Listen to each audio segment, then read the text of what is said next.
La situation qui prévaut dans le monde du travail. En effet, la situation économique et sociale de notre pays est marquée par une dégradation du pouvoir d'achat des travailleurs, en sus de nombreuses violations des libertés syndicales et des droits des travailleurs signalés dans plusieurs secteurs d'activité. À la SN Poste, des travailleurs souffrent de retard de paiement de salaire. Au niveau du port autonome de Dakar, 3 responsables syndicaux ont été licenciés arbitrairement pour avoir exprimé leur opinion sur la gestion inique des ressources humaines. Des centaines de travailleurs ont vu leur contrat annulé, y compris des détenteurs de CDI.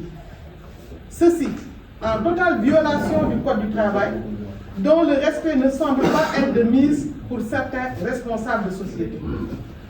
C'est aussi le même calvaire que vivent les travailleurs de la Croix-Rouge sénégalaise, 9 mois sans salaire. À la RTS, la suspension de l'application de l'accord d'établissement risque de plonger la société dans une situation d'instabilité au moment où la paix commençait à s'installer. Le refus d'organiser les élections des délégués du personnel par le groupe Laïus à la cimenterie du Sahel et à la CNO est un affront vis-à-vis de l'état de droit.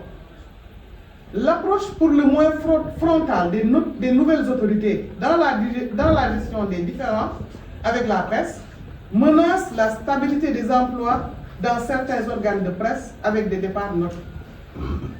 Dans le secteur primaire, des contractuels comme des travailleurs sous contrat à durée indéterminée ont été licenciés. C'est le cas au ministère des Mines et à l'université du Sine-Saloum. À cela s'ajoute l'impasse des négociations entre les syndicats et le gouvernement dans les secteurs de l'enseignement préscolaire au supérieur, des collectivités territoriales, de la santé, de l'administration publique relativement aux questions sur la retraite ou de la revalorisation des salaires et du régime indemnitaire auquel ils peuvent prétendre. La coalition alerte aussi sur le risque de voir plus de 800 travailleurs perdre leur emploi du fait de la fermeture des bases militaires françaises sans mesure d'accompagnement dans un contexte de crise de l'emploi, ou encore l'insuffisance de revenus pour subvenir aux besoins des familles en matière de soins, de frais de scolarité ou de location est vivement ressentie.